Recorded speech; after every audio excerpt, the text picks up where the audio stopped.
नमस्कार दोस्तों, मैं त्रिलोकनाथ पांडे फिर आया हूँ आपके समक्ष। और इस बार जैसा कि हम जानते हैं कि ये किस्सा गोई है, कहानियों का दौर है। और कहानियां जो हैं वो बिना किसी कहानीकार की पूरी नहीं होती हैं। जी हाँ दोस्तों, आज हमारे साथ एक ऐसी शख्सियत जुड़ रही है, या यूं कहूं, जितना उनके विषय में कहा जाए उतना ही कम है। उनके विषय में कहना का मतलब है कि जैसे सूर्य को दिया दिखाना। आइए उनके बारे में थोड़ी सी जानकारी मैं आप तक पहुंचाने की कोशिश करता हूं। आशा है, विश्वास है, आप उससे लाभान्वित होंगे। जी हाँ, मैं जिस व्यक्ति के विषय में बोलने जा रहा हूँ, उनके विषय में जितना कहूँ उतना कम है। जी हाँ, वो टीवी, रेडियो के अनेक चैनलों पर कवि सम्मेलन, हास्य कार्यक्रम, इंटरव्यू सभी में वो शामिल दिखेंगे आपको। जी हाँ, और शॉर्ट फिल्म जैसे करवा चौथ, बीते दिन, मुखौटा, उजाले की ओर, बेटी अनमोल आदि में अभिनय, निर्देशन, गायन, गीत सभी में माहिर है। जी हाँ, मैंने आपको यही कहना चाहता था। जितना इनके विषय में कहूंगा उतना ही कम होगा। उनकी प्रकाशित जो कृतियां हैं वो है अभागा राजकुमार, रिश्तों की डोर, अपना घर, गलती का एहसास, सबका अधिकार, माँ का प्यार, ऐसे अनगिनत कहानियां हैं। पुरस्कार और सम्मान के विषय में जितना कहा जाए वो भी कम होगा। जी हाँ, समाज सेवा, व्यंग, चित्रकारी, गीत, संगीत, लेखन, अभिनय, हर क्षेत्र में उन्हें सम्मानित किया गया है। उत्तर प्रदेश हिंदी संस्थान के 11,000 रुपए के बाल साहित्यकार पुरस्कार भी इन्हें प्राप्त हुआ है। राष्ट्र गौरव पुरस्कार मिला है, राष्ट्रीय प्रतिभा सम्मान। जी हाँ, और विशेष या विशेषता के बारे में बताएं तो विभिन्न संस्थाओं के साथ मिलकर प्रति वर्ष विभिन्न शहरों में हम सब साथ साथ सोशल मीडिया, अंतर्राष्ट्रीय मैत्री सम्मेलन और प्रतिभा सम्मान समारोह एवं देशभक्ति से परिपूर्ण आजादी के तराने कार्यक्रम का आयोजन भी उन्होंने किया है। राष्ट्रभाषा हिंदी में निर्मित कार्टून, लघु कथाओं एवं छोटी छोटी कविताओं के द्वारा विभिन्न सामाजिक, सांप्रदायिक व अन्य विसंगतियों पर कटाक्ष करती एवं सामाजिक, सांप्रदायिक एवं भाषाई सौहार्द व मैत्री भाईचारे के प्रचार प्रसार हेतु निर्मित रंगीन पोस्टरों की एकल प्रदर्शनी खरी खरी का वर्ष 1985 में से देश के विभिन्न स्थानों पर प्रदर्शन होता रहा है। जी हाँ दोस्तों, मैं बात कर रहा हूँ हमारे और आपके, हम सब के प्रिय लेखक, कवि किशोर श्रीवास्तव जी की। आज वो हमारे साथ जुड़ रहे हैं। वे केंद्र सरकार में प्रथम श्रेणी राजपत्री अधिकारी, संपादक, राजभाषा विस्तारिका, पूर्व भारत सरकार की लोकप्रिय मासिक पत्रिका समाज कल्याण के पूर्व संपादक भी हैं।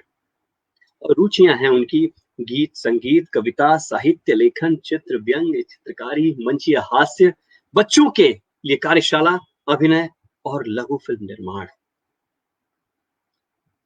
आइए सीधे उनसे मिलते हैं। धन्यवाद त्रिलोकी जी। नमस्कार सर, आपका स्वागत है। जी शुक्रिया। आपका परिचय देने का स्टाइल तो बहुत ही उम्दा है। अगर आप एक लाइन भी बोलते तो 100 लाइन के बराबर नजर आती। बहुत बहुत बहुत शुक्रिया आपका, बहुत बहुत धन्यवाद। थोड़ा आपने ज्यादा बताया और मैं कोशिश करूंगा कि आपकी उम्मीदों पर थोड़ा बहुत तो कम से कम खरा उतरूं। सबसे पहले मैं एक लघु कथा, चूंकि अब होली आने वाली है उस पर, और पिछले सालों दिल्ली और कई शहरों में दंगे भी हुए थे हिंदू मुस्लिम को लेकर, उस पर मेरी एक छोटी सी लघु कथा है। सबसे पहले मैं वहीं से शुरुआत करना चाहूंगा। होली की गुजिया, ये शीर्षक है लघु कथा का। कल तक एक दूसरे की जान के प्यारे, आज एक दूसरे की जान के प्यासे बने हुए थे। दोनों धर्मों के बीच घृणा और नफरत की भावनाएं अपनी चरम सीमा पर थी। मोहसिन और रमन का एक दूसरे के घर आना जाना, उठना बैठना, सब कुछ पिछले हफ्ते से ही बंद था। परंतु रमन और मोहसिन कहाँ मानने वाले थे। वे अभी भी छिप छिप कर एक दूसरे से मिलजुल रहे थे। जिस दिन इलाके में दोनों कौमों की दुश्मनी पूरे उफान पर थी, उस दिन भी वह दोनों छिपकर खेल कूद में मस्त थे। इधर घर वाले परेशान से उन्हें इधर उधर ढूंढने में लगे हुए थे। अचानक एक दंगाई पिस्टल लिए उनकी ओर लपका और अंधाधुंध उन बच्चों पर गोलियां चला दी। हालांकि उसके टारगेट पर रमन था, परंतु गोली लगने से जान गलती से मोहसिन की गई थी। मोहसिन की मौत से दोनों घरों के बीच नफरत की खाई और गहरा गई थी। एक हफ्ते बाद होली थी। रमन की मां को कुछ खटक रहा था। उसे लगा आज फिर मोहसिन गुजिया खाने की आस लिए उसके घर आएगा और रमन उसकी नजरें बचाकर उसे ढेर सारी गुजिया चुपचाप ले जाकर खिलाएगा। परंतु इस बार ऐसा नहीं हुआ। कोई मोहसिन रमन से गुजिया मांगकर खाने नहीं आया। आज रमन भी बहुत उदास था। होली के अगले दिन किसी ने रमन के घर का दरवाजा खटखटाया तो रमन की मां ने ही दरवाजा खोला। सामने मोहसिन की मां को देखकर वह भौचक्की रह गई थी। अभी कुछ समझ पाती वह कि मोहसिन की मां उसके आगे अपना पल्लू करते हुए भर्राए गले से बोली, बहन जी माफ करना आपको डिस्टर्ब किया।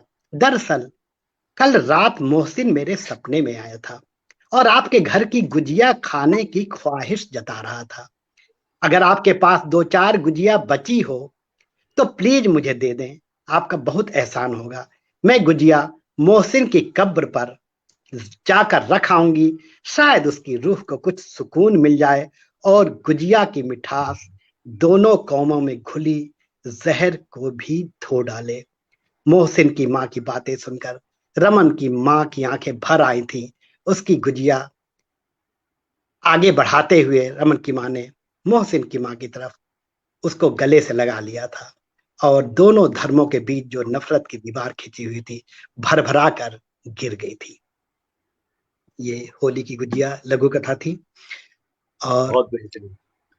मैं एक एक कहानी थोड़ी लंबी है, हो सकता है आधे घंटे में हो जाए। और मेरी जी जी, बहुत स्वागत पुरानी सर। बहुत बहुत पुरानी कभी फिल्मों के लिए लिखने का शौक चढ़ाया हुआ था, तो कुछ फिल्मों के लिए लिखी थी, कहीं जमा भी हुई, कुछ पता नहीं चला। मगर उसी में से एक कहानी जो मेरी कहीं न कहीं बुक की है वो मैं आपको पढ़ना चाहूंगा, सुनाना चाहूंगा।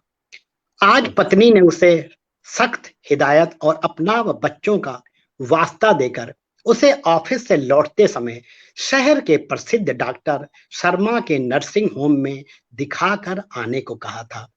डॉक्टर शर्मा ने उसे कई तरह की जांचें लिखकर एक सप्ताह बाद पुनः नर्सिंग होम में आने को कहा था। स्टाफ की कमी से जूझते कार्यालय में उस पर काम का बोझ इधर काफी बढ़ गया था।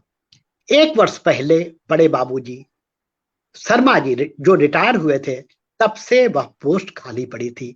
प्रशासन प्रमुख को कई बार लिखा जा चुका था, परंतु पोस्ट भरने के नाम पर कहीं कोई कार्रवाई ही नहीं होती। विमलेश का प्रमोशन भी रुका हुआ था। उस पर से काम का इतना बोझ कि वह सुबह 8 बजे घर से निकलता तो प्रायः घर पहुंचते पहुंचते उसे रात के 10-11 तक बज जाते। बस राहत होती तो शनिवार और रविवार की छुट्टी के दिन, जब उस पर काम का कोई बोझ नहीं होता और वह अपनी पत्नी और 2 प्यारे प्यारे बच्चों के बीच खुशहाल और भरपूर जिंदगी जी पाता था। कभी उसका सपना, यानी कि विमलेश का, कभी उसका सपना आईएएस ऑफिसर बनने का था। छोटे शहर में ही रहकर उसने इसके लिए मेहनत भी खूब की थी, परंतु शायद उसकी किस्मत में केंद्र सरकार के कार्यालय में सहायक बनना ही लिखा था, वह भी अपने शहर से दूर, हैदराबाद जैसे एक बड़े शहर में। यद्यपि उस पर माँ बाप आदि घर के किसी अन्य सदस्य की कोई जिम्मेदारी नहीं थी। पिताजी रेलवे से रिटायर थे। पेंशन से अच्छी तरह से गुजारा हो जाता था। शहर से ही सटे गांव से सालों साल का गल्ला राशन भी प्राप्त हो जाता था। अतः भगवान की कृपा से उनके घर में किसी चीज की कोई कमी नहीं थी।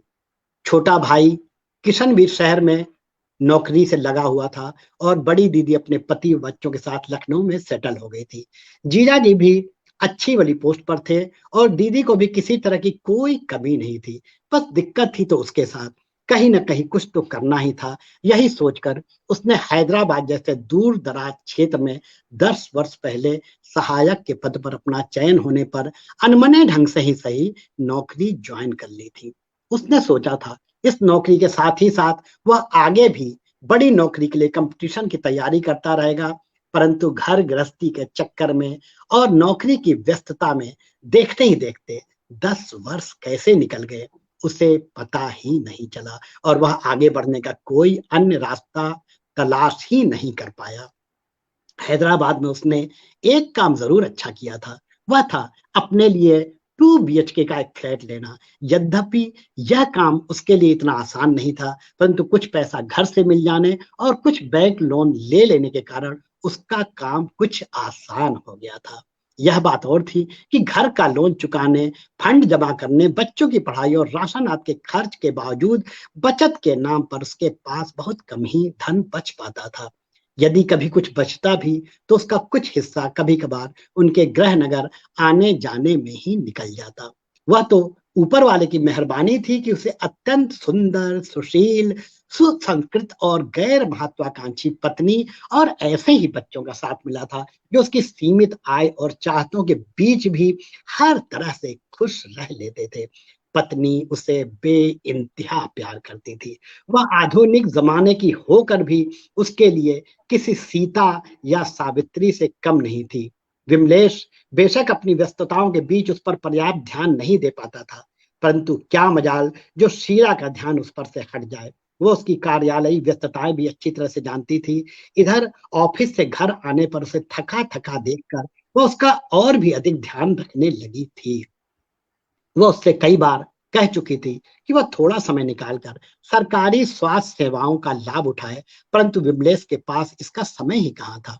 कहने को उसके पास केंद्रीय सरकार स्वास्थ्य योजना की सुविधा थी, परंतु कभी कभार वह डिस्पेंसरी गया भी तो मरीजों की लंबी लंबी कतारें और डॉक्टरों के ढुलमुल रवैये के चलते उसे उल्टे पैर घर वापस लौटना पड़ता। कभी डॉक्टरों डॉक्टरों तक वह पहुंचता भी तो वह उसे गंभीरता से देखे बगैर प्राय पैरासिटामॉल या कॉम्बी फ्लेम जैसी कॉमन दवाएं थमाकर टरका देते थे।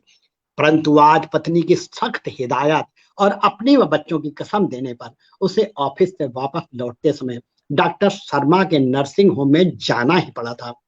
डॉक्टर शर्मा ने उसे कई तरह की जांच कराने की कहकर वह कुछ प्राथमिक दवाएं देकर पुनः अगले सप्ताह बुलाया था। घर आकर आराम कुर्सी पर आंखें बंद किए हुए उसे अभी 10-15 मिनट ही हुए थे कि अचानक शीला की नजर उस पर पड़ी। वह घबराई सी उसके पास दौड़ती हुई आई। अरे, आप कब आए?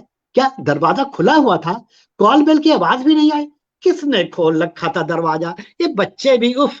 और यहाँ आकर आप चुपचाप ऐसे ही बैठ गए, मुझे आवाज तक नहीं लगाई। एक ही सांस में उसने विमलेश के सामने प्रश्नों की झड़ी लगा दी थी। प्रत्युत्तर में विमलेश ने आराम कुर्सी से उठकर शीला को अपनी बाहों में भर लिया था। उसने उसका माथा चूमते हुए कहा, कुछ नहीं डार्लिंग, बस यूं ही कुछ थकान सी लग रही थी। और हाँ, आप नर्सिंग होम गए थे ना? डॉक्टर शर्मा को दिखाया आपने? क्या कहा उन्होंने? शीला ने अपने माथे पर उभर आई पसीने की बूंदों को पोंछते हुए विमलेश से पुनः कई प्रश्न कर डाले थे। विमलेश बोला, कुछ खास नहीं, बस कुछ टेस्ट लिखे हैं, अगले सप्ताह फिर बुलाया है। विमलेश ने समान भाव से शीला की बातों का जवाब दे दिया था। इस बीच दोनों बच्चे भी पापा आगे कहते उससे आकर लिपट गए थे।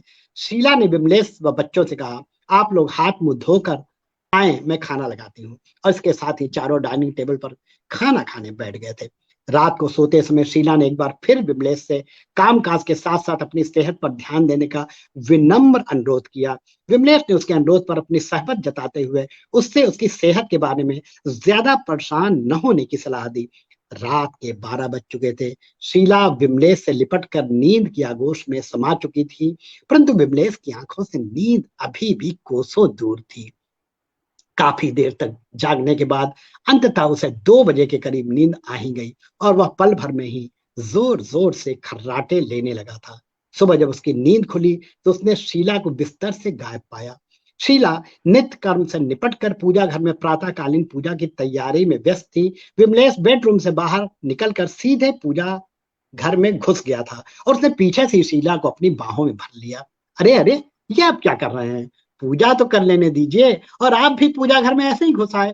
आपको पता नहीं आज गणेश चतुर्थी है? जाइए जल्दी से नहा धोकर आइए, कम से कम आज तो आप भी हमारे साथ पूजा कर ही लीजिए।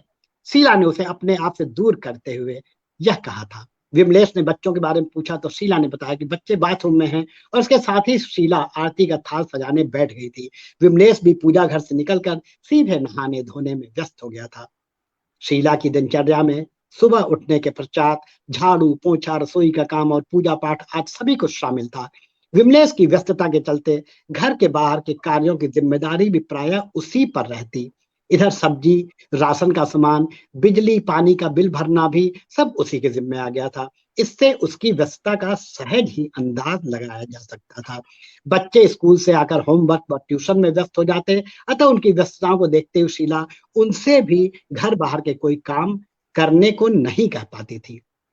विमलेश के पास तो समय की इतनी तंगी रहती कि प्रायः बिना नाश्ता किया ही उसे ऑफिस भागना पड़ता। उसकी चार्टर बस सुबह 8 बजे आती थी। वह उसे 1.5 घंटे में ऑफिस पहुंचा देती थी। यदि कभी बस मिस हो जाती तो उसे अन्य साधनों से ऑफिस पहुंचने में कम से कम 2.5 घंटे तो लग ही जाते थे।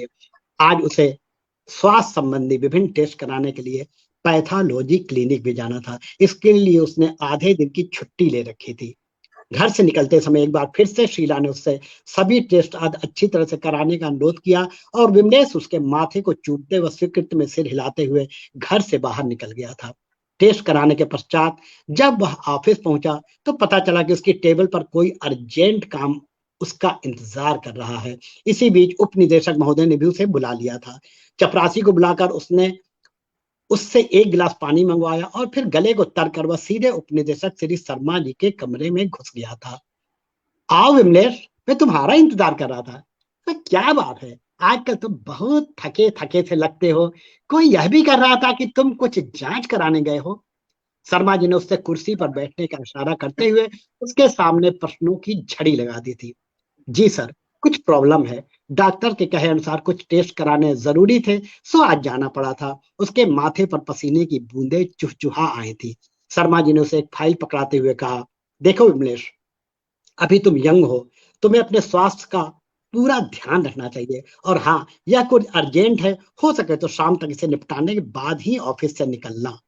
और विमलेश सिकट में सिर हिलाते हुए शर्मा जी के कमरे से बाहर निकल आया था। आज फिर उसे घर पहुंचने में देर हो गई थी। रात के 10:30 बजे जब वह घर पहुंचा तो उसका शरीर पसीने से तर हो रहा था। वह घर के अंदर घुसते ही सीधे जाकर अपने बिस्तर पर निढाल होकर गिर पड़ा था। उसकी हालत देखकर शीला घबरा सी गई थी। क्या हो गया जी, आप इतने थके और परेशान से क्यों लग रहे हैं? कुछ नहीं, बस यूं ही। और फिर विमलेश बिस्तर से तुरंत उठ बैठा था। वह जानता था कि यदि वह थोड़ी देर और बिस्तर पर ऐसे ही पड़ा रहा तो शीला परेशान हो उठेगी और हो सकता है कि वह रोना धोना भी शुरू कर दे। उसने शीला को अपनी बाहों में भरते हुए कहा, डार्लिंग, किसी की न तो इतनी चिंता करनी चाहिए और न ही इतना प्यार की अपनी जिंदगी भी प्रभावित हो उठे।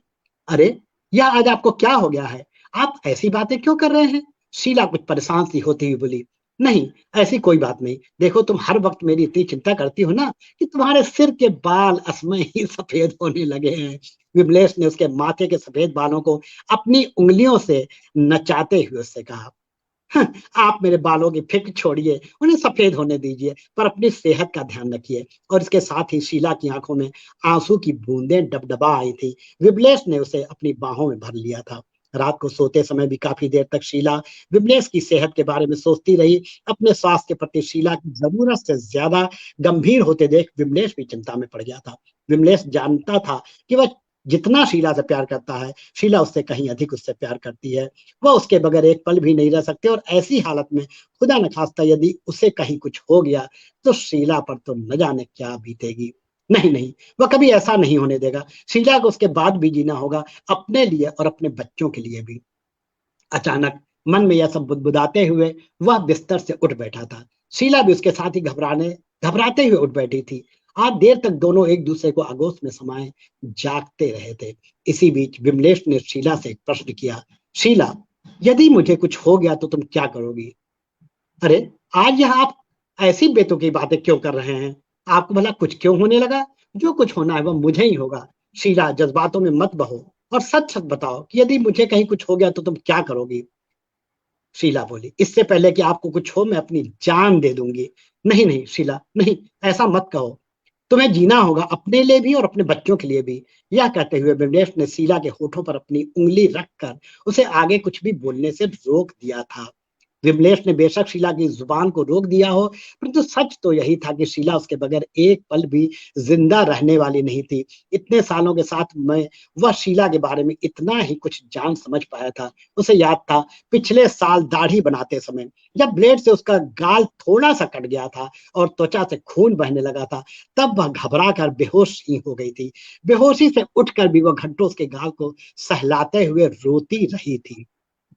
इधर काफी दिनों से जरा जरा सी बात पर थकान होने, थोड़ा तेज चलने पर हाफ जाने और आंतरिक कमजोरी के चलते वह खुद अपने स्वास्थ्य और भविष्य को लेकर चिंता में पड़ गया था।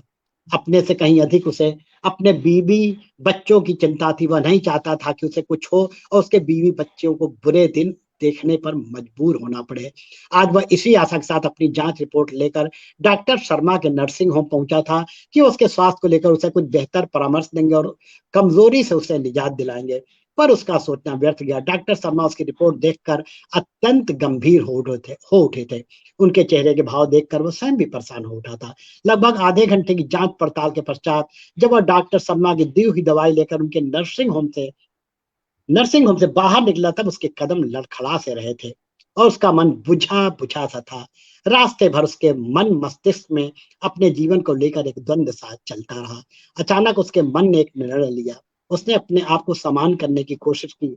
आज जब वह घर में घुसा तो बजाय निढाल होकर बिस्तर पर पसरने के सीधे सीधे सोफे पर बैठकर अखबार के पन्ने पलटने लगा था। शीला उसके आते ही रसोई घर से निकलकर बाहर आ गई। क्या हुआ जी? आज तो आप डॉक्टर शर्मा के यहाँ जाने वाले थे अपनी रिपोर्ट लेकर। क्या बताया उन्होंने? कहीं कोई गड़बड़ी तो नहीं? सब ठीक तो है ना? शीला ने एक ही सांस में उससे कई सारे सवाल पूछ लिए थे। शीला के सवाल के जवाब में आज विमलेश बुरी तरह से उबल पड़ा था। हाँ हाँ, सब जानता हूँ। तुम तो बस यही चाहती हो ना कि मुझे कुछ हो जाए और तुम स्वतंत्र हो जाओ। मैं तुम जैसी औरतों के मन की नहीं जानता क्या? विमलेश का जवाब सुनकर शीला स्तब्ध रह गई थी। वह कुछ समझ न सकी। उसे लगा विमलेश मजाक में ऐसा कह रहा है। परंतु जब विमलेश लगातार उल जलूल बकता रहा तो शीला हक्की बक्की होकर उसके चेहरे को गौर से निहारते हुए बोली, यह आप क्या कह रहे हैं? मैं भला क्यों आपका बुरा चाहूंगी? भगवान आपको मेरी उम्र भी दे। बंद करो यह बकवास। अपने आप को सीता या सावित्री के रूप में पेश करना आप छोड़ दो। मैं तुमसे तंग आ चुका हूं। जाओ, दफा हो जाओ यहां से और मुझे अकेला व चैन से रहने दो। विमलेश की बातों से शीला दंग रह गई थी।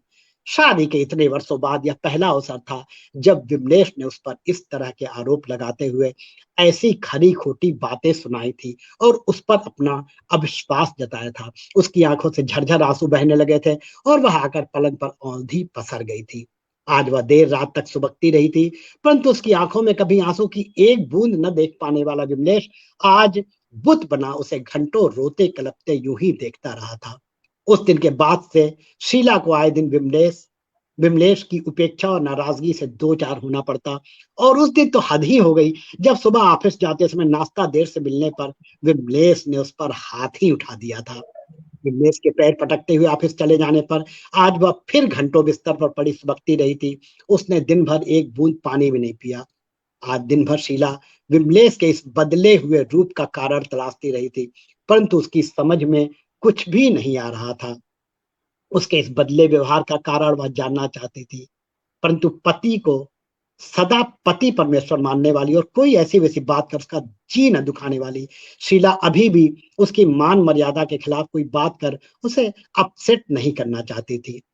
महीना भर हो गया था, परंतु शीला के प्रति विमलेश के व्यवहार में कोई फर्क नहीं आ रहा था, बल्कि हालात दिन प्रतिदिन बिगड़ते ही चले जा रहे थे।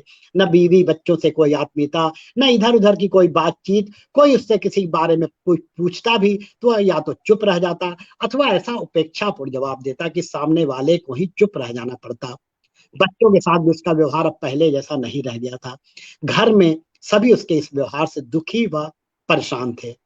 शीला ने एक दिन उसके ऑफिस फोन करके उसके सहकर्मी जगुन चतुर्वेदी से भी इस विषय में बात करनी चाहिए बात करनी चाहिए, परंतु उसे विमलेश के इस बदले व्यवहार के बारे में कोई जानकारी नहीं मिल सकी। अलबत्ता जब विमलेश को इस बारे में पता चला तो उसने घर पहुंचकर शीला की धुनाई ही कर डाली थी। एक दिन विमलेश के कपड़े धोते समय जब शीला को उसकी पॉकेट में एक सुंदर युवती की तस्वीर मिली तो शीला को स्थिति समझते देर न लगी। विमलेश में आए इस बदलाव से शीला अब टूटने लगी थी। बच्चे हर समय सहमे सहमे रहते, न जाने कब और किस पर विमलेश का गुस्सा उबल पड़े। बर्दाश्त की भी कोई सीमा थी। धीरे धीरे बच्चों और शीला का व्यवहार भी विमलेश के प्रति बदलता चला गया था। जो शीला हर समय विमलेश के प्यार में ही खोई रहती थी, और जो शीला विमलेश के घर आने जाने के समय पूरी मुस्तैदी से उसके इंतजार में खड़ी रहती थी, वह स्वयं अब उसके साथ बेरुखी से पेश आने लगी थी। वह अब विमलेश के जोर से बोलने पर स्वयं भी चिल्ला पड़ती। विमलेश के खाने पीने, पहनने ओढ़ने या आराम करने को लेकर अब उसके मन में न कोई चिंता रहती, न कोई उत्साह। हालात तो यहाँ तक पहुंच गए थे कि उसके मन से प्रायः यह भाव भी आ जाता कि हे भगवान, मुझे इस निगोड़े पति से छुटकारा दिला दे। बच्चों का भी अब ऐसे पापा से पूरी तरह से मोह भंग हो चुका था, और वह भी उससे छुटकारा पाने को बेचैन दिखने लगे थे। आज विमलेश का जन्मदिन था। बच्चों ने बुझे मन से ही सही घर को पूरा सजा रखा था, पर शीला में विमलेश के इस जन्मदिन के प्रति ऊपरी मन से भी कोई उत्साह नहीं था। वह जानती थी कि इस घर में अब इन सब का कोई अर्थ नहीं रह गया है। वह जमाने और थे जब किसी के जन्मदिन पर इस घर में खास रौनक हुआ करती थी। सभी एक साथ जन्मदिन का लुत्फ उठाते, घूमते फिरते और किसी शानदार रेस्टोरेंट में जाकर भोजन करते थे। पर आज तो सब कुछ बदला हुआ था। शाम को विमलेश घर आया तो घर को सजा संवरा और दीवार पर जगह जगह हैप्पी बर्थडे का कार्ड चिपका देखकर भी उसके मन में कोई उत्साह नहीं आया। अलबत्ता बच्चों के उससे लिपट कर हैप्पी बर्थडे कहने पर भी उसने उन्हें कोई जवाब नहीं दिया, बल्कि उन्हें झटक कर अपने से दूर कर दिया। पत्नी मिष्ठान लेकर उसका टीका करने आई, तब भी उसको उसमें कोई रुचि नहीं दिखाई, और वह एक बार की चीख उठा था, बंद करो यह सब नाटक। मुझे तुम सब से नफरत है। तुम सब दोहरे चरित्र वाले हो। एक और मेरे साथ प्यार का नाटक रचते हो, और दूसरी तरफ मेरी जड़ें खोदते हो, मेरी ऑफिस में जासूसी करते हो। शीला कुछ बोलना चाहती थी, परंतु वह अब रोज रोज की इन बहसों में उलझना नहीं चाहती थी।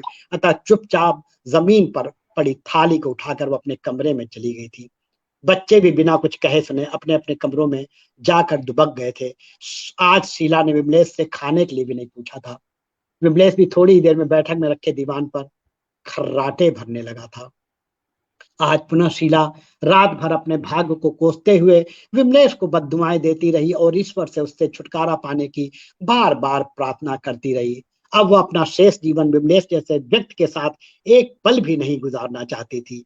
रात भर की उलझनों के बीच उसने निष्कर्ष निकाला कि अब उसे बच्चों को लेकर अपने मायके चले जाना चाहिए और शेष जीवन वहीं बिताना चाहिए। रात भर की इस कश्मकश के बाद कब उसे नींद आ गई उसे पता ही नहीं चला। सुबह उसकी नींद तब खुली जब बिटिया ने उसे झकझोर कर उठाते हुए तुरंत बैठक में चलने को कहा, जहां दीवान पर विमलेश पसरा पड़ा था। वह अनमने ढंग से उठी और किसी तरह विमलेश तक पहुंची। विमलेश बिस्तर पर निस्तेज पड़ा था और उसकी आंखें खुली हुई थी। उसके मुंह से खून भी बह रहा था। शीला ने विमलेश को झटके से हिलाया तो उसका सिर एक ओर लुढ़क गया था। शीला के मुंह से एक जोरदार चीख निकली, परंतु वह एक झटके में ही समान हो गई थी। घर में अड़ोसियों पड़ोसियों का हुजूम उमड़ पड़ा था। विमलेश की अचानक मौत पर सभी दुखी थे। उसके कुछ खास पड़ोसी तो बिलख बिलख कर रो रहे थे, परंतु शीला और विमलेश के बच्चों के चेहरे पर कहीं कोई दुख या घबराहट के भाव नजर नहीं आ रहे थे, बल्कि उनके चेहरों पर विमलेश के चले जाने से संतोष के भाव थे। मानो मन ही मन वे कह रहे हो, अच्छा हुआ उन्हें उससे छुटकारा मिल गया। शाम तक विमलेश के भाई बहन, माता पिता और अन्य रिश्तेदार भी घर पहुंच चुके थे। चारों ओर मातम फैला हुआ था। सभी उसके अचानक इस तरह से सब कुछ छोड़ जाने पर दुखी व परेशान थे। उसकी अंत्येष्टि के पश्चात 13 दिन तक घर के लोग यहीं रहे और सभी सारे क्रियाकर्म निपटा कर ही वापस लौटे। विमलेश का छोटा भाई किशन भाभी बच्चों के पास ही रुक गया था। माता पिता उससे कहकर गए थे कि विमलेश की चिता की आग ठंडी होने पर वह बहू और बच्चों को गांव लेकर आ जाए। आखिर वे इस बड़े शहर में अकेले कैसे और किसके सहारे रहेंगे। लगभग 20-22 दिन साथ रहने के पश्चात और विमलेश के ऑफिस से उसका सारा हिसाब किताब चुकता हो जाने के बाद किशन ने भाभी व बच्चों को घर चलने को कहा तो वह बिफर पड़े थे। शीला अपनी ससुराल कदापि नहीं जाना चाहती थी। उसने तो पहले से ही मायके जाकर शेष जीवन बिताने की योजना बना रखी थी, परंतु किशन ने बहुत जिद की और मात्र थोड़े समय के लिए ही सही ससुराल चलने को कहा, तो शीला मन मारकर ससुराल जाने को तैयार हो गई थी। रात भर के सफर के पश्चात सभी घर पहुंचे थे। घर पहुंचते ही शीला व बच्चे गुमसुम से अपने कमरे में जाकर बैठ गए थे। उनके बड़े से कमरे में एक एक चीजें करीने से सजाकर रखी हुई थी।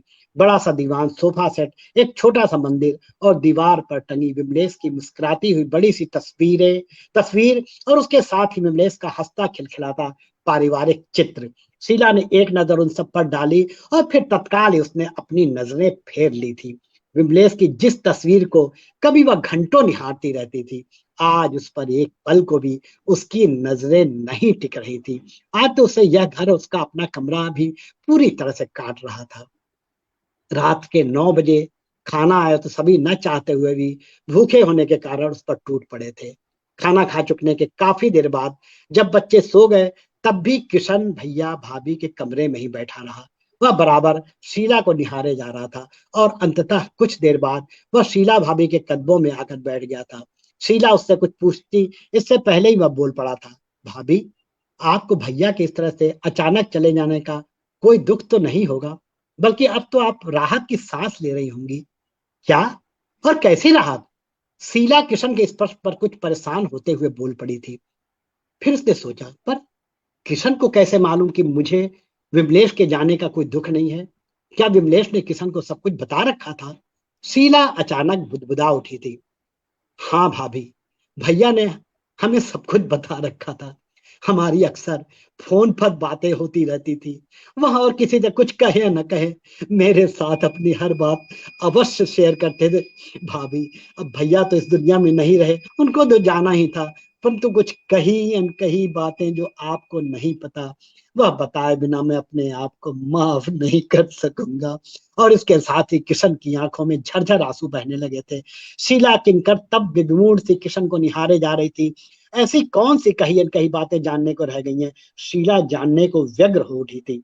उसने किशन के चेहरे को दोनों हाथों से थामते हुए अपनी बगल में बिठा लिया था। उसने किशन से कहा, यदि तुम विमलेश के बारे में कुछ कहना चाहते हो तो मैं उस शख्स के बारे में अब एक शब्द भी नहीं सुनना चाहती। उससे मुझे आज भी उतनी ही नफरत है जितनी कि उसने अपने जीवन के अंतिम प्रहर में मुझ में कूट कूट कर भर दी थी। नहीं भाभी, आपको सुनना ही होगा और उस धुंधली तस्वीर को साफ भी करना ही होगा जो आपकी नजरों में बुरी तरह से घर कर गई है। भाभी जानती हो, किशन ने आगे बोलना शुरू किया, भैया ये अच्छी तरह से जानते थे कि उन्हें यदि कुछ हो गया तो आप बुरी तरह से टूट जाएंगी। उन्हें यह भी लगता था कि आप उन्हें ज्यादा कष्ट में देखकर अपनी जान तक दे सकती हैं। इसलिए जिस दिन डॉक्टर शर्मा ने भैया की रिपोर्ट देखने के बाद उन्हें ब्लड कैंसर के अंतिम चरण का रोगी बताया था, वह आप लोगों के जीवन को लेकर चिंतित हो उठे थे। डॉक्टर ने उन्हें अधिकतम 3 माह का जीवन बताया था। भैया इस खबर को आप तक नहीं पहुंचाना चाहते थे। वह मेरे नेचर के बारे में जानते थे कि मैं कमजोर दिल वाला व्यक्ति नहीं हूँ और पूरे घर खानदान में मैं ही इस खबर को सहजता से ले सकता था। इसलिए भैया ने केवल मुझसे ही अपनी बीमारी की बातें शेयर की थी।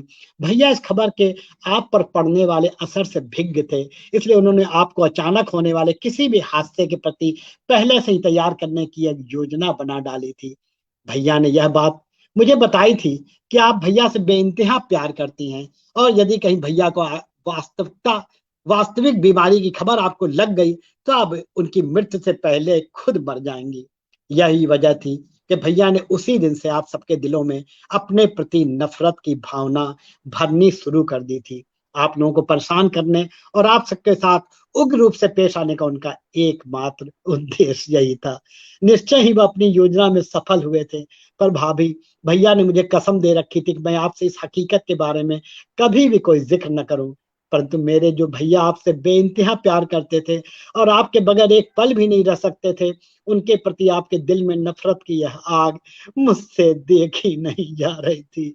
और यही वजह है कि आज मैं भैया के कसम की लाज नहीं रख पाया। इसके साथ ही किशन ने विमलेश की जांच रिपोर्टों आपकी फाइल शीला के आगे बढ़ा दी थी। शीला ज्यो ज्यो फाइल के पन्ने पलटती गई, विमलेश के जीवन की एक एक परतें उसके समक्ष खुलती चली गई थी। फाइल के अंतिम पन्ने पर विमलेश ने लिख रखा था, शीला प्लीज मुझे माफ करना। शीला इस समय एक अजीब कश्मकश से दो चार हो रही थी। उसका सिर चकराने लगा था। बाहर अचानक तेज हवा के झोंके के साथ बादल गरजने लगे थे और बारिश की तेज बूंदें खिड़की के रास्ते कमरे में आने लगी थी। अचानक एक तेज हवा के झोंके के साथ ही विमलेश की जांच रिपोर्ट की फाइल शीला के हाथ से छूटकर उड़ती हुई दरवाजे की ओर चली गई थी और उसके पन्ने छिटक छिटक कर दूर आकाश की ओर उड़ते चले गए थे। शीला को लगा मानो उसने कोई बहुत बड़ा अनर्थ कर डाला हो और फिर वह विमलेश की तस्वीर के सामने बैठकर दहाड़े मार मार कर रो पड़ी थी। धन्यवाद जी, ये कहानी पूरी हुई हमारी। ओह, ये कहानी पूरी ही नहीं हुई सर। जी विश्वास मानिए, कहानी के साथ हम लोग बह रहे थे। हमसे सहमत हो जितने भी हमारे यहाँ पर फेसबुक से जुड़े हुए हैं, यूट्यूब से जो लोग जुड़े हुए हैं, जी जी निश्चित जी तौर पर मैं यहाँ मैसेज भी पढ़ रहा था। काफी जी हृदय को छू लेने वाली, या फिर यूं कहें कि मतलब कि उसमें एक एक पिता, एक पति अपने आप को किस प्रकार से एक नेगेटिव रोल में लेकर आता है, वो सिर्फ इसलिए कि उसके जाने के बाद उनको दुख ना हो। जी जी बहुत बड़ी मतलब एक अलग सोच है। अक्सर कहा भी जाता है कहानी वही है जो हमारे इर्द गिर्द है, जी और जी जी बहुत लोग होंगे हमारे सामने निश्चित तौर पे। सर कहानी, ये जो कहानी जो निकली होगी कभी, निश्चित तौर पे इसका कोई आधार होगा, कुछ ना कुछ घटना होगी। ऐसा कुछ है तो जरूर हमसे साझा करें सर। ऐसा हो भी सकता है कभी। जीवन में ऐसे अवसर आए भी। ये समझ लीजिए कभी मुझे भी ऐसा कभी के किसी समय लगा तो मैंने प्लानिंग बना रखी थी, मगर कुछ हुआ नहीं ऐसा। अंत अभी तक ऐसा हुआ नहीं। तो मुझे भी लगता था कि मुझे कुछ ऐसी प्लानिंग रचनी चाहिए, क्योंकि बीच में मेरा एक बार बहुत तगड़ा एक्सीडेंट हो गया था। जब मैं ओहो, समाज कल्याण पत्रिका में संपादक था एक बार, जी जी मेट्रो दिल्ली रेलवे मेट्रो में कुछ समस्याएं आने की वजह से मेट्रो बंद हो गई थी और स्टेशन पर जी बहुत भारी भीड़ जमा हो गई थी, मतलब हजारों लोगों की भीड़ जमा थी। और मैं स्टेशन पर सबसे आगे जाके चालाकी में कि सबसे पहले अगर ट्रेन आएगी तो मैं घुस जाऊंगा, और उसकी रेलिंग को पकड़ के खड़ा था।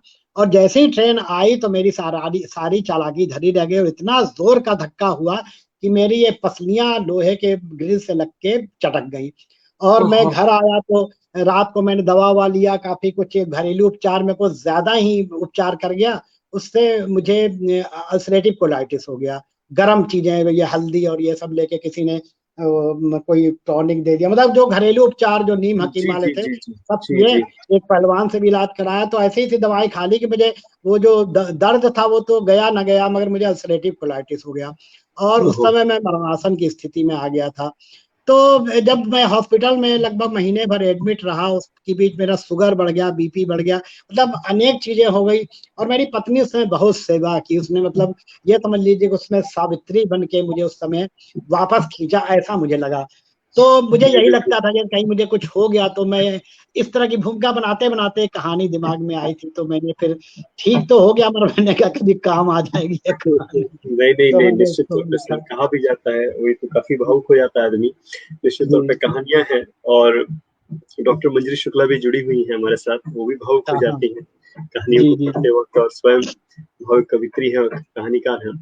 हम लोग तो जी है ही जाते हैं, सही मायने में जो कवि होगा वो पहले हृदय से कवि होता है, जी लेखक जी जी होगा तो जी हृदय से होता है, क्योंकि वो अनुभव नहीं कर पाता है। ये जी जी पहली जो शर्त है कवि होने या लेखक होने की, वो पहले है जी कि भावुक होना पड़ेगा।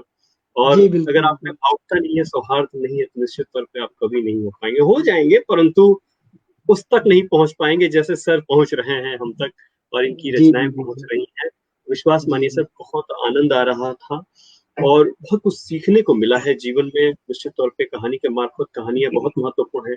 जब शिक्षक, जी हमारे यहाँ पे शिक्षक हैं, बहुत जी बहुत शिक्षक हैं, मतलब अक्रॉस द ग्लोब, पूरे यहाँ से, मतलब कि सिंगापुर से लेके हर जगह से लोग हैं यहाँ पर, दुबई जी से जी भी सब जुड़े हुए हैं, हमारे सब मित्र हैं यहाँ पर, सभी शिक्षक वृंद हैं, कवि हैं, लेखक हैं, सब जुड़े हुए हैं।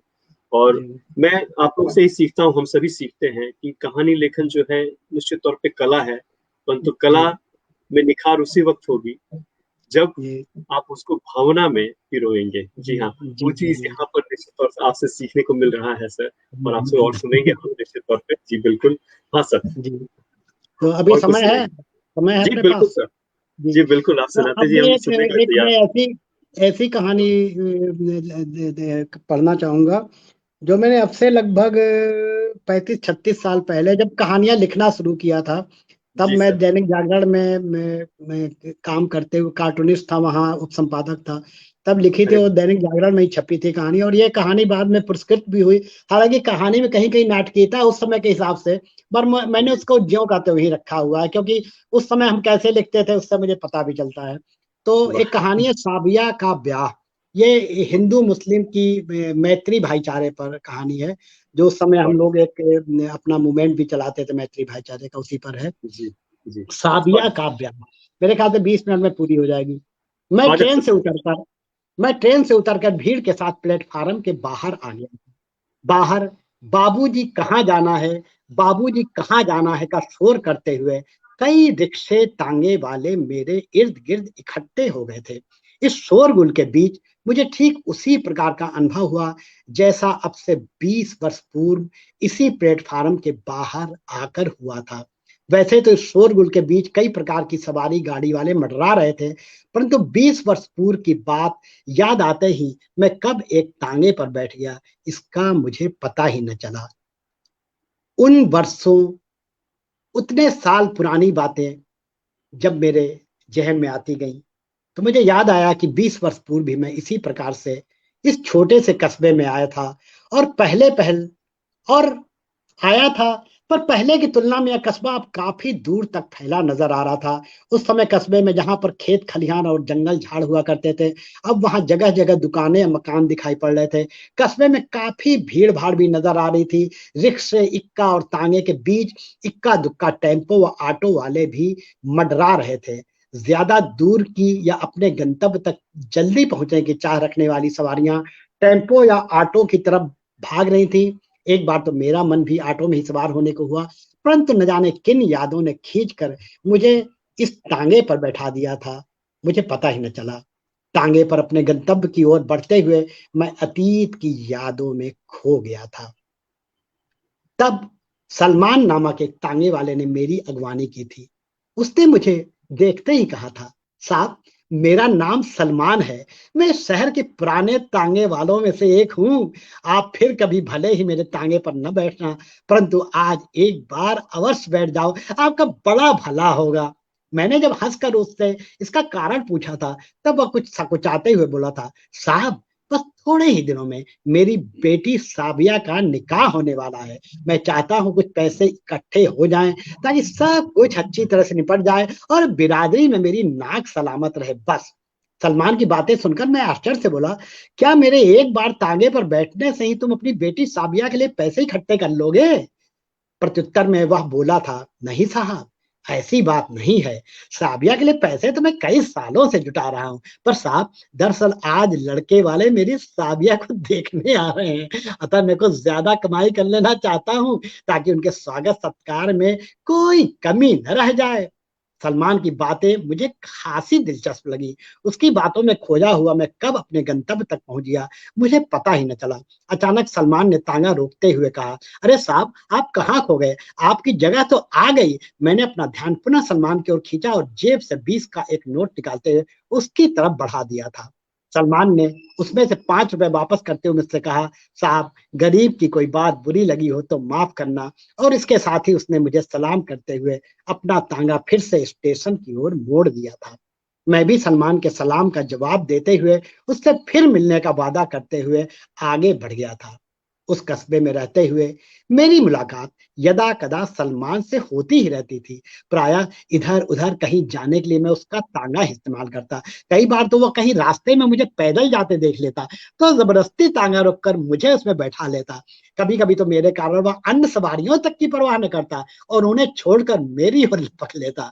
अनेक बार उसके तांगे पर बैठने व कई बार की मुलाकातों ने हम दोनों को एक दूसरे के बहुत करीब ला दिया था। अब तक सलमान से मेरी अच्छी खासी दोस्ती भी हो गई थी। यद्यपि हमारे बीच पढ़ाई, रोजगार व रहन सहन का काफी अंतर था, पर पता नहीं क्यों, या यूं कहें कि उसके भोलेपन और औरों से भिन्न व्यवहार ने मुझ पर ऐसा जादू कर दिया था कि मैं उसकी ओर खींचता चला गया था।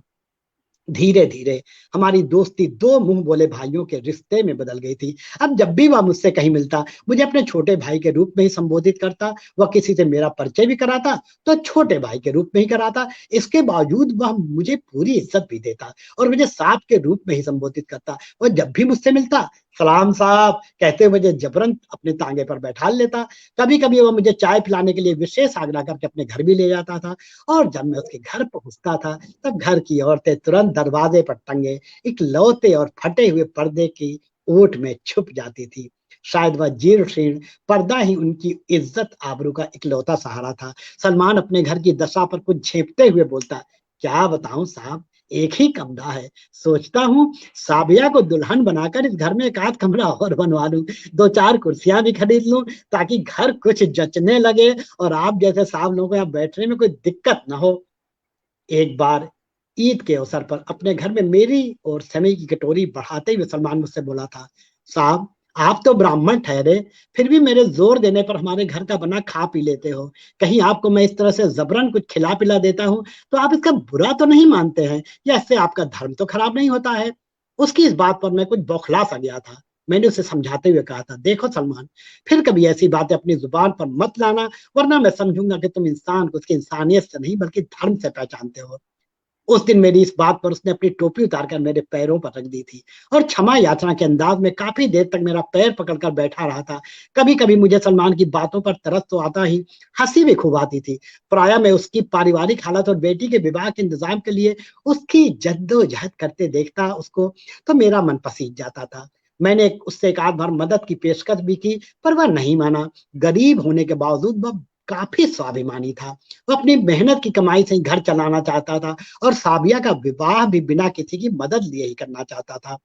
इन सब बातों से मेरे मन में उसके लिए सम्मान और भी बढ़ जाता था, परंतु कभी कभी अपने उसूल पर चिपके रहने की उसकी यह आदत मेरे मन में कोष भी पैदा कर दी थी।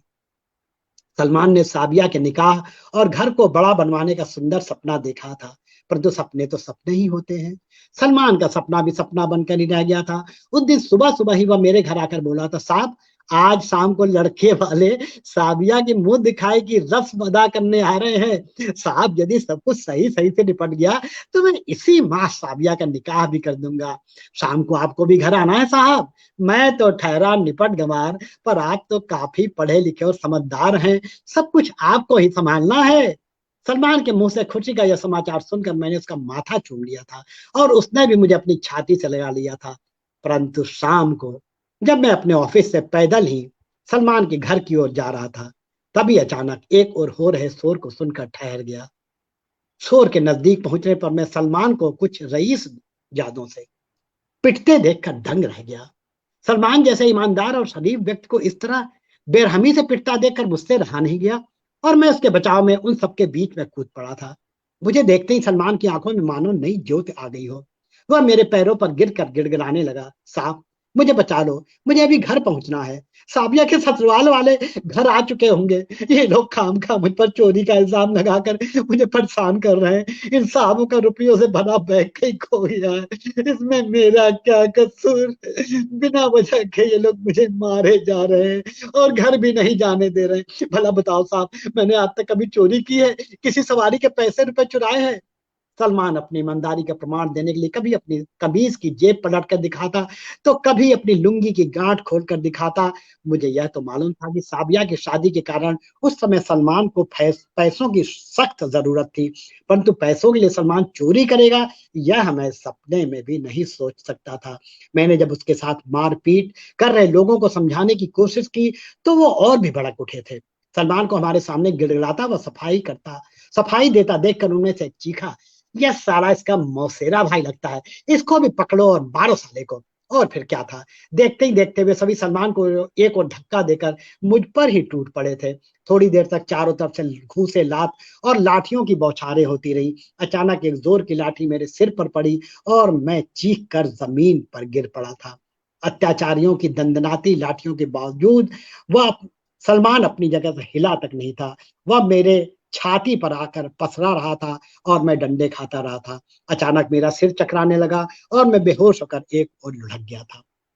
जब मुझे होश आया तो मैंने अपने आप को कस्बे के एक बड़े व प्रसिद्ध नर्सिंग होम में पड़ा पाया। मेरे पूरे शरीर पर प्लास्टर चढ़ा हुआ था।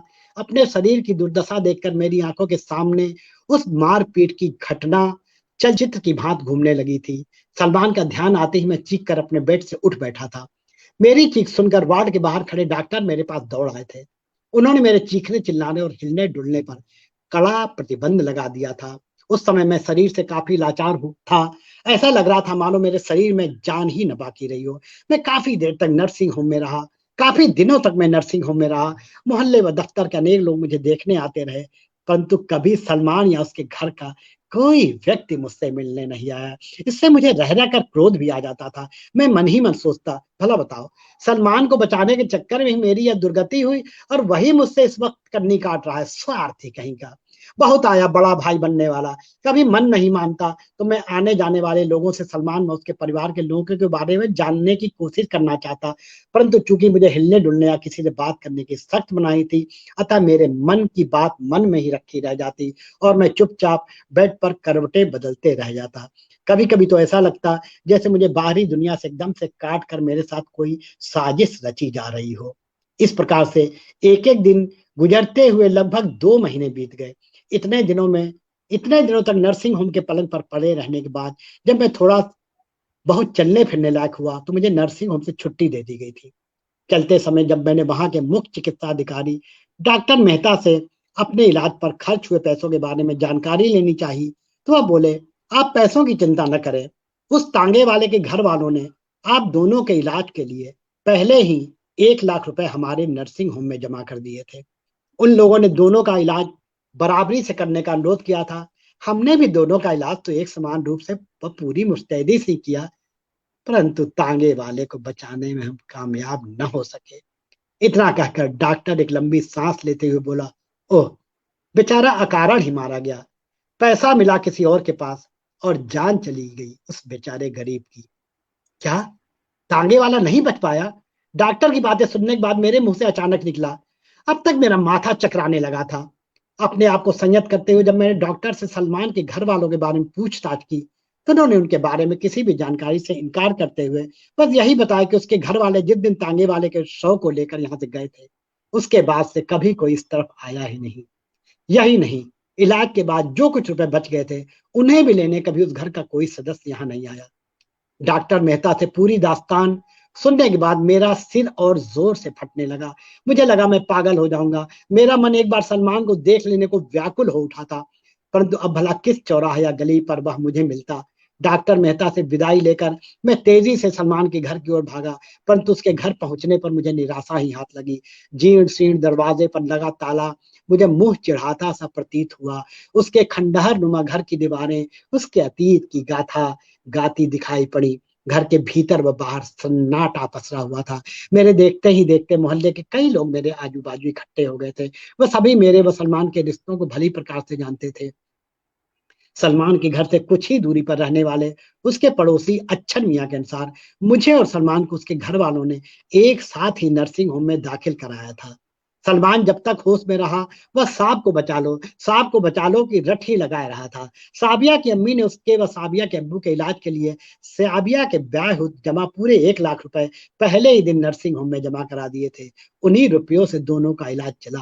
काफी कोशिशों के बाद भी सलमान को तो नहीं बचाया जा सका, पर साबिया की अम्मी ने सलमान की अंतिम इच्छा का पालन करते हुए बाकी रुपए मेरे इलाज व आपके इलाज व देखभाल नर्सिंग होम में ही छोड़ दिए थे।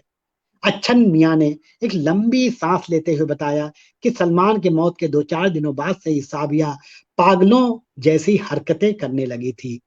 उसके पागलपन के कारण उसके घर वाले परेशान हो उठे थे और फिर वह एक रात सभी बिना किसी से कुछ कहे सुने घर छोड़कर कहीं और चले गए थे। हमने उनकी काफी खोज की पर वे नहीं मिले। हाँ, साबिया जरूर विक्षिप्त अवस्था में एक आध बार सड़कों पर फिरती दिखाई पड़ी थी, पर उसके पागलपन के चलते उससे भी घर के बाकी सदस्यों के बारे में हमें कोई जानकारी नहीं मिल सकी। सलमान व उसके परिवार से बिछड़ने का गम मुझे काफी दिनों तक सालता रहा, परंतु विधि के विधान के आगे मैं कर भी क्या सकता था। कुछ ही माह बाद मेरा तबादला एक बड़े शहर में हो गया और फिर नई जगह और नए लोगों के बीच मैं धीरे धीरे अपने उस अतीत को भूलता चला गया था। अभी मैं सलमान के साथ गुजरे अपने पुराने दिनों की याद में खोया ही हुआ था कि अचानक रास्ते में कुछ लोगों की भीड़ देख और उनका शोर सुनकर घबरा गया। मेरा ध्यान पुरानी कहानी से टूटा तो मैं पुनः 20 वर्ष बाद की दुनिया में लौट आया था। मैंने तांगे वाले को रुकने का इशारा किया। हमारे तांगे से कुछ ही दूरी पर अधेड़ उम्र की एक औरत फटे नुचे कपड़ों में लिपटी लिपटी चीख चिल्ला रही थी और आसपास के बच्चे उसे पत्थर मार मार कर अपना मनोरंजन कर रहे थे। मुझे उस औरत की दशा पर बहुत तरस आया। मैंने तागे वाले की पीठ थपथपाते हुए जब उस औरत के बारे में पूछा तो वह ठंडी आह भरता हुआ बोला, बाबूजी, इस अभागी की कहानी भी अजीब है। सुना है यह किसी तांगे वाले की लड़की है। 20 साल पहले इसका निकाह होने वाला था कि अचानक इसके बाप की मौत हो गई। बाप की मौत का इस पर इतना असर पड़ा कि यह पागल हो गई। माँ बूढ़ी थी, अतः इसे संभाल न सकी और यह इस तरह सड़कों पर फिरने लगी। तांगे वाले के मुंह से यह सब सुनकर मुझे सारी बातें समझ में आ गई थी। मेरा सिर दर्द से फटने लगा था। मैं आंतरिक पीड़ा से कराह उठा। मेरी इस स्थिति के दौरान ही वह पागल औरत, जो सलमान की बेटी साबिया ही थी, दौड़ती हुई मेरे तांगे के समीप आई और मुझे देखकर क्षण भर को रुक गई। वह मुझे ऐसे घूरने लगी जैसे मुझे पहचानने की कोशिश कर रही हो। पल भर में ही वह आगे बढ़कर झटके से मेरी बाह पकड़ते हुए बोली, जानते हो बाबूजी, अभी अब्बू मेरे लिए साड़ी का जोड़ा लेने गए हैं। मेरा दूल्हा मुझे लेने आएगा, उसके साथ ढेर सारे बाराती आएंगे। मैं शादी का जोड़ा पहनूंगी, दुल्हन बनूंगी और फिर ससुराल जाऊंगी। सासू जी मुझे देखते ही अपनी बाहों में भर लेंगी। बहुत मजा आएगा, बहुत मजा आएगा। बाबूजी, तुम भी मेरे ब्याह में जरूर आना, भूलना नहीं, जरूर आना। और इतना कहते कहते वह अचानक ठिठक गई थी। उसकी आंखों से आंसू की धारा बह निकली थी। उसने गालों पर लुढ़क आए आंसुओं को अपने पल्लू से पोंछते हुए बाय बाय के अंदाज में हाथ हिलाया और फिर खिलखिलाते हुए आगे बढ़ गई थी। कुछ बच्चे भी शोर मचाते हुए और ईंट पत्थर फेंकते हुए उसके पीछे पीछे भाग चले थे। नमस्कार, धन्यवाद। बहुत सुंदर सर, बहुत सुंदर प्रस्तुति। और विश्वास मानिए कि मतलब कि वो दृश्य दिख रहा था कि जैसे हम लोग वो सिनेमा देखते हैं वगैरह देखते हैं, वो कहानी है। इस पर निश्चित तौर पे आने वाला अगर बन गई है तो ठीक है, अगर नहीं बनी है तो इसको निश्चित तौर पे कुछ ना कुछ करना चाहिए सर। इसमें इससे जुड़े हुए हैं जी, और ये जरूर जनता तक कहानी है। कहानी और कहा जाए कि अगर उसको रूप मिल जाए, आकार मिल जाए और वो सीधे हमारे जो सिल्वर स्क्रीन पे अगर आ जाए कभी, तो उसको निश्चित तौर पे आनंद आ जाता है। और बहुत आनंद आया सर आपको सुनकर। जी। और आज हम लोगों ने सीखा है कि कैसे वाचन किया जाता है, कहानी कैसे, निश्चित तौर पे ये हम जितने भी हमारे शिक्षक यहाँ जुड़े हुए हैं, मित्र जुड़े हुए हैं, चाहे वो हिंदी है जिंदगी से, समाज्ञा से, या फिर विश्व यात्रा टाइम्स से, या अपना हमारा मंच जो है हिंदी शिक्षण मंच से, यूट्यूब और फेसबुक जहाँ पे भी है, सभी सभी निश्चित तौर पर आज लाभान्वित हुए हैं आपको सुनकर, और हम लाभान्वित हुए हैं आपको पाकर। बहुत कुछ जी, सीखने को मिला है सर कि वाचन का किस प्रकार से, निश्चित तौर पे जब हम लोग कहानी पढ़ते हैं या बच्चों को पढ़ाते भी हैं, तो ये लहजा जो है सर का, ये ये मार्के का है। इसे हमें अपने अपने साथ लेना है और पढ़ने का जो है वो बहुत आनंद आया सर। वो कहानी में किस प्रकार से जाकर पलट जाती है चीजें, और किस तरह से चीजें जो है वो, जिंदगी भी वैसी ही है। निश्चित तौर पे कहानी और जिंदगी में ज्यादा फर्क नहीं होता है। किसी ने कहा है रियल लाइफ और किसी ने कहा है रियल लाइफ, परंतु ये दोनों एक ही है सही माने में, क्योंकि एक दूसरे से हम लोग प्रभावित होते रहते हैं। जी, बहुत जी। आनंद आया सर, बहुत आनंद आया। शब्द नहीं है यहाँ पे। लाजवाब। और न जाने बहुत सारे, बहुत बढ़िया। देखिए यहाँ पर सुषमा रजनीश जी हैं, वैसे बहुत लोग, बहुत मित्र हैं। इसके नाम जो है दिख रहे हैं, किसी के नहीं दिख रहे हैं, फेसबुक यूजर सिर्फ दिख रहे हैं। और मंजरी शुक्ला जी है ही, डॉक्टर ऋषि शर्मा जी हैं, काफी लोग यहाँ जुड़े हैं, बहुत लोग जुड़े हुए हैं। सो बहुत बहुत धन्यवाद सर। सर एक मगर एक प्रश्न बात है। मैं भी कहना चाहूंगा, एक बात मैं भी जी कहना जी। चाहूंगा कि मैंने श्योर कहानी है सर। जैसे भी पढ़ी हो, मगर आपने सीखा या नहीं सीखा, मुझे आपसे एंकरिंग के गुण सीखने को मिले हैं क्योंकि मैं भी एंकरिंग करता हूँ। मगर आपका जो लहजा, आपने जिस तरह से प्रस्तुति की है, वास्तव में बहुत उम्दा। मुझे लग रहा था कि मतलब मैं कहीं सामने आपके बैठा हुआ हूँ और आपसे सुन रहा हूँ। तो मुझे भी आपके इस लहजे को अपनाने की दिल मचल रहा कि मैं भी कुछ ऐसे ही आगे एंकरिंग कभी करूँ तो इसी तरह से करूँ। बहुत अच्छा आप लगा लोग से जी। सीखते हैं, हम लोग से जी सीखते हैं, आप ही लोग से, आप ही लोग के पद चिन्हों पर हम लोग चल रहे हैं जी और कोशिश कर रहे हैं, हम लोग भी सीख रहे हैं। बहुत आनंद आया सर। एक प्रश्न ये है सर, जी जैसे कहानी लेखन की ओर लोग बढ़ते हैं आजकल, जो है लिख ही रहे हैं सभी, काफी जी लोग जी लिख रहे हैं, लेखन की दुनिया में आ गए हैं। और कहीं ना कहीं मैं देखता हूँ कि समाज का वो रूप, एक जी आदर्श रूप जो स्थापित करने का, जैसे आपकी कहानी हमने सुनी, अभी पढ़ी है, आप पढ़ रहे जी थे, दोनों आनंद था। मतलब कि वाचन और लेखन, बहुत सुंदर, बहुत आनंद आया सर, शब्द नहीं है मेरे पास, बहुत आनंद आया। और ये हमारे मित्र तो निश्चित तौर पर सहमत है, यहाँ पर वो दिख रहा है मुझे, आ रहे हैं, बहुत सुंदर लिख रहे हैं लोग, हृदय स्पर्शी, सुंदर, बहुत बढ़िया। देखिए यहाँ पर लोग हैं, काफी लोग लिखे जा रहे हैं। तो जी। सर यही मैं कह रहा था कि जब लिखते हैं तो कहानी में खास करके आदर्श का पुट होना चाहिए या नहीं, या फिर यथार्थ देखिए को ही पेश करना चाहिए। मैं आजकल बहुत लोगों से सुनता हूँ कि कहानी सिर्फ एक मनोरंजक हो या मौलिक दृष्टिकोण लिए हो, उसमें ज्यादा आदर्श की बातें नहीं थोपनी चाहिए, ज्यादा कोई मैसेज नहीं होना चाहिए। मगर मैंने हमेशा कभी कोई कहानी सोची तो मैं एक मैसेज लेकर चलता हूँ। हमारी पुरानी फिल्में आप देखिए, उसमें सभी में एक मैसेज हुआ करता। आज की फिल्में पूरी देख लेते हैं, कहीं कुछ पता ही नहीं चलता है।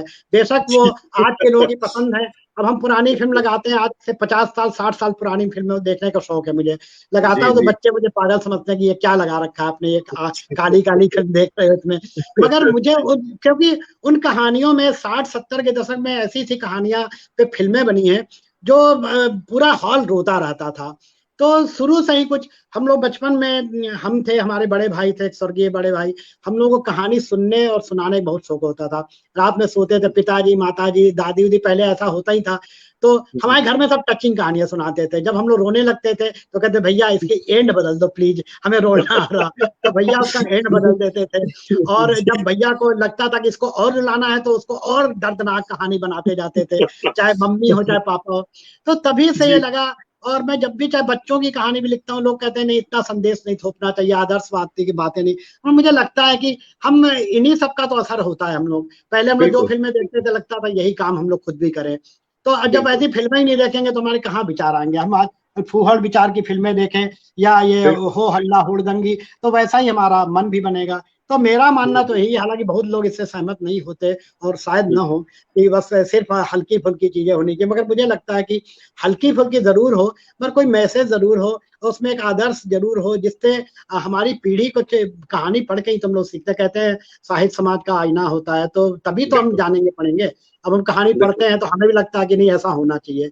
जब हम गंदा जी, देखेंगे, गलत देखेंगे, तो वही लगेगा हमारे दिमाग में। तो बिल्कुल। मेरा मानना तो यही है, हालांकि बहुत से लोग मेरी बातों से सहमत नहीं होते हैं, परंतु मुझे यही लगता है। मेरी मैं वाइफ भी सहमत हूँ। कहानी लिखती है, तो वो भी जी वो भी यही कहती जी है कि भाई कहानी में संदेश नहीं होगा, इस तरह की बातें नहीं होंगी तो उसका मतलब क्या रहा। केवल मनोरंजन के बिल्कुल। लिए ही नहीं होनी चाहिए कहानियां, उसमें कुछ जी ऐसी बात भी होनी चाहिए कि हम उस पर अमल कर सकें, है ना। जी। बिल्कुल सर। सर एक और प्रश्न प्रश्न ये है, जैसे कि भाषा को लेकर खास करके काफी विवाद होता है कि जी भाई जी भाषा जो है वो, जब हम लोग कहानी लिखते हैं तो जी वहां पर खास करके किस भाषा का प्रयोग सही मायने में देखा जाए, आदर्श रूप जो हो, या फिर जो एक बार मैं पढ़ रहा था, ये झूठा सच है, झूठा सच से लेकर बहुत सारी चीजें, उपन्यास वगैरह हम लोगों ने पढ़ा, तो जी उसमें भी देखिएगा कि वहां पे जो राही मसूम राजा जी जो है उनका, जी जी जी जी तो उसमें भी उन्होंने ये बात, बहुत अच्छी बात कही कि मेरा पात्र अगर गाली देता है तो गाली ही देगा। बहुत हाँ बड़ी बात बिल्कुल उन्होंने बिल्कुल कही थी। बिल्कुल तो बिल्कुल ये बिल्कुल। बहुत बड़ी बात कही थी।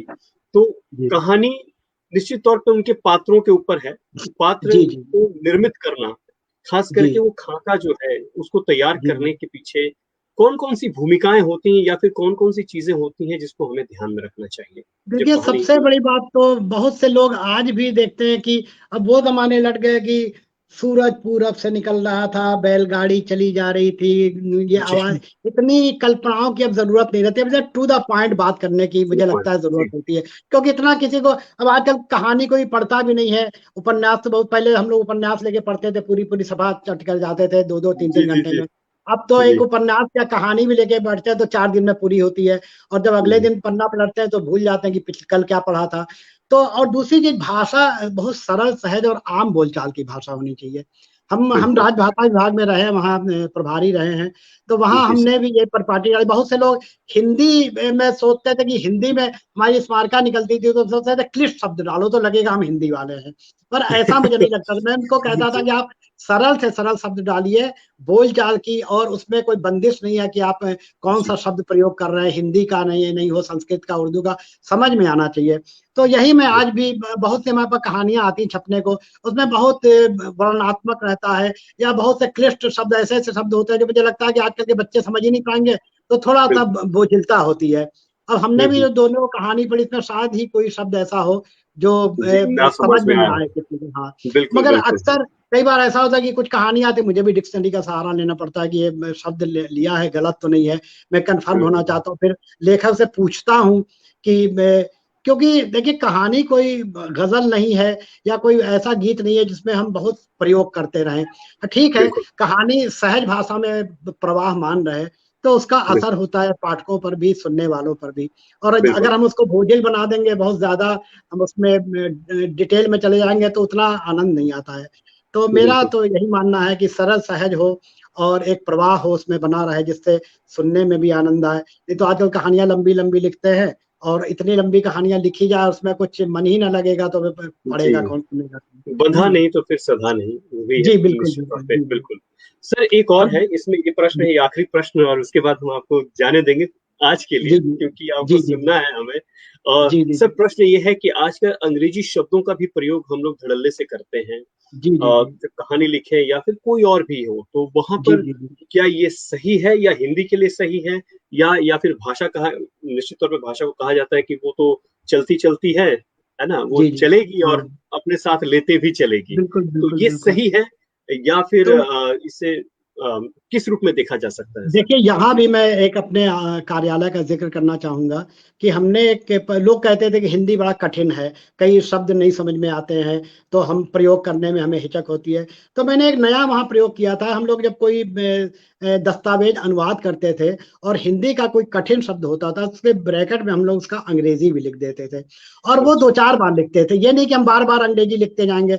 जब वो चार जी, पांच बार हो जाता था, फिर हम लोग उस हिंदी शब्द को ही, क्योंकि मेरा ये मानना था कि जब तक वो प्रचलन में नहीं आई, कठिन शब्द भी होते हैं, अगर प्रचलन में आते, अंग्रेजी के भी बहुत शब्द कठिन होते हैं, नहीं बोल पाते हम जी, लोग, मगर वो जी, प्रचलन की वजह से हम लोग बोल लेते हैं। तो ऐसे ही बिल्कुल, हिंदी में हमने ये चलाया था कि मतलब कठिन शब्दों का अगर प्रयोग करना हो, और बीच बीच में अंग्रेजी भी अगर डालना हो, भारत सरकार का भी एक, राजभाषा विभाग का भी एक नियम है, कहना है कि अगर हमें किसी भाषा से उसको प्रवाह में बनाने में मदद मिल रही है, तो हमें इसमें संकोच नहीं होना चाहिए कि हम अंग्रेजी, और हम लोग बोलचाल में जब बोलते हैं, दिन भर में अगर हम किसी से 1 घंटे बात करते हैं, उसमें 10 मिनट तो अंग्रेजी बीच में डालते ही हैं, है ना, वो जी, एक आदत बिल्कुल, में हो गया है।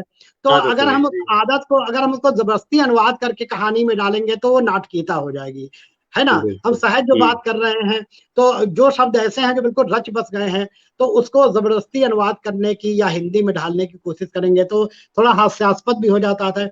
मगर ये जरूर है कि हम प्रयोग करते रहें, ऐसे शब्द गढ़ते रहें और उसमें शामिल करते रहें, जो धीरे धीरे उसकी आदत लोगों में पड़ जाएगी, तो वो भी सहज सहज लगने लगेगी, सरल भी लगने बिल्कुल। लगेगी। तो ऐसा प्रयोग चलता रहना चाहिए, बाकी किसी भाषा से गुरेज नहीं करना चाहिए। देखिए, हमारी एक पॉलिसी है, बहुत हमने एक अपनी पॉलिसी अपनाई थी कि मैं जी, कहीं, भारत नेपाल में मेरे बहुत से लोग हैं, मेरी संस्था के कार्यक्रम भी होते रहते हैं जी, भूटान में और नेपाल में। तो मैं जब वहां जाता हूँ तो उनसे इतनी भाषा, उनकी जानकारी लेके जाता हूँ कि मैं उनसे उस भाषा में हाय हेलो कम से कम कर सकूं। तो मैंने उनसे जी, सीखता हूँ, और मुझे लगता है कि उसका इतना व्यापक प्रभाव पड़ता है कि जो मैं अगर अंग्रेजी बोलता या अपनी भाषा में बोलता, उससे कहीं 10 गुना ज्यादा अगर मैं उनके भाषा में, नेपाली में मैं किसी को बोल दिया धैर्य धैर्य रामरो लागो, तो वो ग्लेड हो जाता है आदमी एकदम, जी, उसे जी, लगता है जी, ये तो कोई जी। मेरा भाई मिल गया। और वाह! ऐसे ही बहुत मेरे सही। साथ है, जब वो मुझसे चैटिंग होती है तो वो लोग हिंदी में लिखते हैं, मैं उनकी भाषा में, इतना हाँ ज्यादा हाँ नहीं आता, मगर सिर्फ hi hello good morning good night happy birthday, जी ये उनकी भाषा लिखता हूँ। तो उससे बहुत संबंध प्रगाढ़ होते, तो अपनी भाषा का महत्व तो है ही। मगर हम जब ये हम सोचे कि हमारी भाषा तो सब अपना है, दूसरी की भाषा की हम वो ना हाँ करें, तो वो भी नहीं है। तो हम उनकी भाषा में घुल मिल जाते हैं, तो वो मेरी भाषा में घुल मिल जाते हैं, फिर कहीं कहीं कंपटीशन नहीं रहता है। तो मैं चाहता हूँ कि शब्दों का प्रयोग चलता रहना चाहिए, और उससे भाषा का प्रभाव बना रहता है। अगर हम एकदम बोझिलता ला देंगे कि बिल्कुल वही लौह पथगामिनी वाला हिंदी में डालने लगेंगे, तो हास्यास्पद होगा और लोगों को मजा भी नहीं जी आएगा। तो जी मेरा जी मानना तो जी यह है कि शब्दों के प्रयोग में कोई ऐसी कंजूसी या कोई वो ईर्ष्या वाली बात नहीं होनी चाहिए। नहीं बस होनी हाँ, चाहिए। ये जरूर है कि पूरा उसका अंग्रेजीकरण ना हो जाए, ये ध्यान रखना बिल्कुल चाहिए, है ना। बिल्कुल जी जी बिल्कुल बिल्कुल। कहा भी जाता है कि भाषा जो है, सर से आज हम लोगों ने काफी सीखा और काफी कुछ जी जानने को मिला। आज हम लोगों ने सीखा है कि कैसे वाचन करना है, कैसे कहानी लिखनी है और कैसे गढ़नी है, और किस प्रकार से वाचन जो है, वाचन सही माने में अद्भुत, और बांधा कैसे जाता है, और इस तरह से आभासी दुनिया में कैसे संपर्क जोड़ा जाता है, आज सर से हम लोगों ने सीखा है। जी हाँ। और हमने ये भी सीखा कि भाषा जो है वो दुराव की नहीं है, वो जी, तोड़ने की नहीं है, विघटन की नहीं है, वो जोड़ने की है। आप बिल्कुल एक बिल्कुल। कदम बढ़िएगा, अगर मलयालम अगर हम सीखते हैं तो वो भी जी, हिंदी सीखेंगे। बिल्कुल बिल्कुल। बिल्कुल बिल्कुल हमने कभी नहीं कोशिश की कि हम मलयालम सीखे या फिर वहां की भाषा सीखे। जब हम बिल्कुल नहीं बिल्कुल करेंगे तो निश्चित तौर पर वो क्यों करेंगे? निश्चित बिल्कुल तौर पर यही नहीं बात है। करेंगे। हम लोग तो नहीं करेंगे। थोपने में लग बिल्कुल जाते हैं ना, हम लोग की नहीं हिंदी बिल्कुल। बोलना ही है आपको।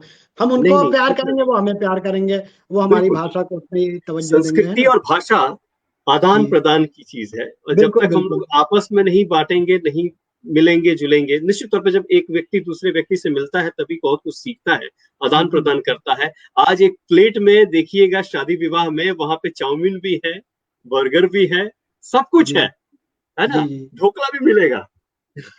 सब रसम वगैरह सब कुछ मिलते हैं, इडली भी मिलेगी। जी तो जी एक जी एक प्लेट में इतनी सारी चीजें हो सकती हैं, तो क्यों नहीं जी हमारे करिकुलम में सारी भाषाएं हो सकती हैं, और सारी जी जी। भाषाओं में अपना करिकुलम हो सकता है, क्यों नहीं हो सकता? बिल्कुल हो सकता और सर एक बात और है। जी बताएं, कि जैसे कुछ जमाना बहुत बदला है। पहले हिंदू मुस्लिम की बात होती थी, बहुत लोग ऐसे जी आरोप लगाते रहते कि मुस्लिम हम लोगों का प्रसाद नहीं खाते, हम लोगों के भगवान को नाम नहीं लेते। मगर मेरे बहुत सारे, मतलब ज्यादातर दोस्त ऐसे हैं जो सुबह सुबह जी मुझे जी राम जी। राम करते हैं, और वो मुझे बताइए। राम राम करते हैं, मैं सलाम करता हूँ।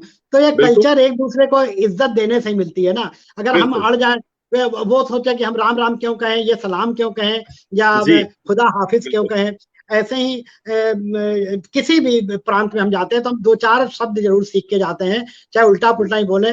और वो बोलते हैं तो वो बस समझ लीजिए वहां माहौल ही बदल जाता है एकदम से। जी बिल्कुल। तो हमारे हमारे हाफिज जी हैं यहाँ पर, अपने जो मौलवी साहब हमारे मित्र हैं। जी फिर से जी यहाँ जी पर हम लोग जो है चर्च में भी हम लोग जाते हैं, उसके जो जी प्रार्थना सभा होती है, मैं स्वयं उसमें जी जी जुड़ता भी हूँ, है ना। हाँ, कुरान मैं स्वयं पढ़ा हूँ, कुरान पढ़ा जी हूँ, जी फिर से जी बाइबल तो मैं बचपन से पढ़ रहा हूँ। फिर से जी अपना जी जो है सारी चीजें जो है पढ़िए, जब तक आप पढ़िएगा नहीं बढ़िएगा नहीं, मेरा बिल्कुल ये बिल्कुल। मानना है। और इन मैं तो ये मानता हूँ, इंसान है तो इंसान की तरह जी लें, है कि नहीं? जी बिल्कुल इंसान है बिल्कुल तो इंसान की तरह जी लें। और धर्म मजहब जो है वो जोड़ने की चीज है, तोड़ने की बिल्कुल नहीं है, उससे सीखें और उसका रसास्वादन करें, उसमें बिल्कुल जाने बिल्कुल। कि वो चीज। जी अक्सर क्या होता है कि हम लोग बिना जाने उसको कहते नहीं ये गलत है। बिल्कुल बिल्कुल बिल्कुल प्रवृत्ति हमारी जो है, नकारात्मक सोच है, इस पर कहानियां जरूर आनी चाहिए कि ये उस ओर जो है, जितने भी हमारे जी आप भी हैं सर, हम सब नहीं हैं, इस ओर समाज को एक दिशा निर्देश देने की आवश्यकता है। खास करके समाज को, बच्चे तो है ही, बिल्कुल बिल्कुल। समाज जी को जी जी ये कहानी कुछ जी ऐसी आए जहां पर कि इस पर चर्चा हो, क्योंकि जी अपना देश जो है बहुभाषिक देश है, जी जी बहुत सामुदायिक देश है ना, और बहुत धर्मों से मिला जुला देश है, और इसी इसकी खूबसूरती इसी में है। तो क्यों नहीं जी कहानियों के मार्फत से ये विखंडनवाद जो है, ये जी टूटन जी का जो टूटन के बाद घुटन की स्थिति होती है कहा जाता है, हाँ, वो उसे हम लोग दरकिनार करें और जुड़ें, कहानियों से जुड़ें, किस्सा गोई से जुड़ें, हमसे जुड़ें, सर से जुड़ें, क्योंकि हम लोग आते रहेंगे। जी हाँ। जी हमारे जी साथ हैं जी सुप्रसिद्ध साहित्यकार किशोर श्रीवास्तव जी। और आज इनसे हम लोग मिलकर लाभान्वित ही नहीं हुए हैं, बहुत कुछ सीखे भी हैं। तो दोस्तों, यूं ही मिलते रहें। और सर से निवेदन है कि एक और कार्यक्रम हमारा होता है 9 बजे से, जिसमें कविताएं होती हैं, गजलें होंगी, और उसमें हम सर आपको सुनना चाहेंगे। जी जी, ये जरूर पक्ष जरूर। हमने देखा है, दूसरा देखने के लिए हम ललायित हैं, सुनने के लिए ललायित हैं।